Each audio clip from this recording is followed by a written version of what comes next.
Oke, kita akan membahas bagaimana nasionalisme itu muncul di dunia Islam. Sebelum itu kita harus ketahui dulu bahwa Daulah Islamiyah itu pernah berjaya selama 13 abad dari masa kenabian Nabi Muhammad SAW, dilanjutkan oleh Khulafaur Rasyidin, oleh Abu Bakar As-Siddiq, Umar bin Khattab, Utsman bin Affan, dan Ali bin Abi Thalib, dilanjutkan oleh dinasti Umayyah, dinasti Abbasiyah, kekhalifahan Andalusia, dan terakhir kekhilafan Utsmaniyah yang akhirnya disahkan runtuh oleh Mustafa Kemal Atatürk pada tanggal 3 Maret 1924. Nah, hal ini atau runtuhnya kekhilafan ini semata-mata ada yang namanya penyebab runtuhnya Daulah Islam. Yang pertama itu adanya pemikiran atau sakofah asing, pemikiran asing dari Barat. Yang pertama apa? Sekularisme, memisahkan agama dari kehidupan. Jadi adanya pemikiran bahwa adalah jangan bawa agama dalam kehidupan, jangan bawa agama dalam politik, jangan bawa agama. Padahal Islam itu mengatur seluruh lini kehidupan, dari hal kecil, hal sedang, hal besar, bahkan kenegaraan itu diatur. Makanya Nabi Muhammad itu pernah menjadi khalifah, dan sistem yang digunakan yaitu sistem pemerintahan sesuai dengan syariat Islam. Nah, kemudian sakofah asing ini atau pemikiran asing ini bukan hanya sekuler tadi, tapi yang kedua adanya nasionalisme. Jadi munculnya nasionalisme. Kalian pernah terpikir nggak bahwa dulu negara di Timur Tengah itu satu kesatuan, tapi lambat laun itu menjadi terpecah-pecah atau menjadi sekat-sekat. Kenapa? Hal ini dikarenakan adanya nasionalisme. Yang mana ya, nasionalisme itu cinta tanah air. Maksudnya di sini mencintai hanya bangsanya sendiri. Padahal kita sebagai umat Muslim seharusnya kita itu didasarkan oleh kepentingan ideologi Islam, yaitu karena kita seakidah, karena kita seiman, makanya kita saling menguatkan. Tapi dengan adanya nasionalis ini kita terpecah-pecah. Jadi kita hanya mementingkan bangsa-bangsa kita masing-masing. Contohnya nih, kita Indonesia, ada saudara kita Muslim di Palestina yang sekarang selalu terjajah, gitu kan. Nah, yang mana banyak sekali masyarakat itu berpikir bahwa ya udah negara-negara dia, negara-negara aku, kayak gua gitu. Indonesia aja masih banyak masalah, bla bla bla, jangan di negara lain gitu. Itu pemikiran masyarakat sekarang yang masih sangat mengakar gitu. Padahal sejatinya kita umat Muslim, kita harus saling bantu. Yang mana ketika satu tubuh itu kita tuh ibarat satu tubuh, kalau bagian kuku aja terluka, seluruh tubuh itu ngerasain sakitnya. Kemudian tidak adanya istinbat atau tidak adanya mustahil. Jadi tidak ada yang bisa menentukan hukum dari hal-hal yang baru ada.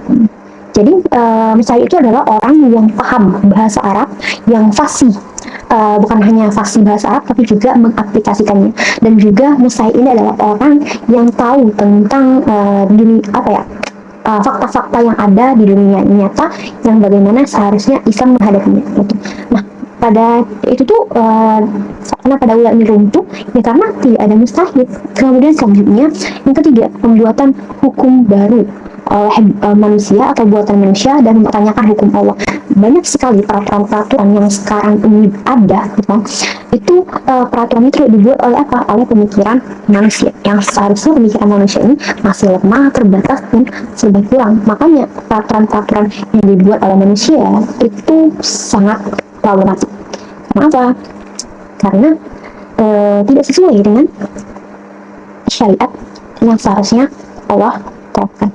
Allah kasih tahu, padahal Allah tuh udah jelas ngasih hukum-hukum sesuai dengan Al-Quran, Sunnah, sahabat, kias, tapi kita malah buat peraturan. Dan padahal kita itu diciptakan oleh Allah, seharusnya kita taat dengan aturan Allah. Kemudian yang selanjutnya, pemikiran bahwa hukum Allah atau peradaban Islam adalah peradaban yang kuno. Banyak sekali yang masih berpikiran bahwa udahlah, kita tuh udah zaman modern, gak usah lagi bawa agama dalam kehidupan, gak usah bawa lagi agama dalam bermasyarakat segala macam. Itu pemikiran-pemikiran yang sekarang ini masih banyak ada gitu, dan menormalisasikan pemikiran-pemikiran asing atau pemikiran-pemikiran barat. Selanjutnya itu kita tuh tidak sadar bahwa kita itu sekarang sedang dipisahkan dengan kata-kata merdeka. Padahal sejatinya kita itu merdeka hanya dalam tulisan, bukan secara kenyataan. Kenapa?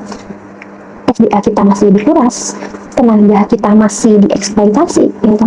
Jadi masih banyak sekali yang harus kita tahu, bahwa kita itu sebenarnya dijajah, digerogoti secara perlahan-lahan. Oke, sebenarnya kita itu banyak sekali orang yang cerdas, kita banyak sekali guru, kemudian kaum intelektual yang memiliki kekuatan besar lah. Tapi kekuatan ini tuh diredam.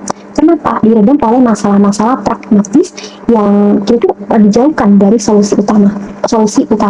Jadi kita difokuskan pada hal-hal duniawi, ya. Kita fokus mencari kerja, kita fokus di dunia kapitalis ini, yang mana kita acuan kita materi. Padahal sejatinya masalah utama kita itu pada sistem. Beberapa kali kita sudah ganti kepemimpinan, sudah beberapa kali kita ganti peraturan, tapi banyak sekali masalah-masalah yang timbul. Coba kalian lihat, setiap harinya ada berapa sih masalah? Nggak bisa terhitung. Setahun berapa sih jumlah masalah? Itu tidak bisa terhitung lagi jumlahnya, saking banyaknya. Yang mana masalah-masalah ini timbul dari apa? Dari aturan yang dibuat oleh manusia. Makanya tugas kita itu kembalikan kehidupan ini ke dalam naungan Islam, sesuai dengan sistem pemerintahan Islam. Agar apa? Agar redahnya masalah-masalah yang ada, gitu. Oke, jadi kenapa sih daulah Islam sekarang itu belum tegak? Karena banyaknya pengemban dakwah yang bungkam, banyaknya pengemban dakwah yang fokus pada hal-hal duniawi, sedangkan sementara kita banyak sekali masalah yang harus kita kasih tahu ke masyarakat. Masyarakat itu masih banyak belum tahu terkait dengan hal-hal ini. Karena apa? Karena tadi fokusnya dicekoki oleh pemikiran-pemikiran asing.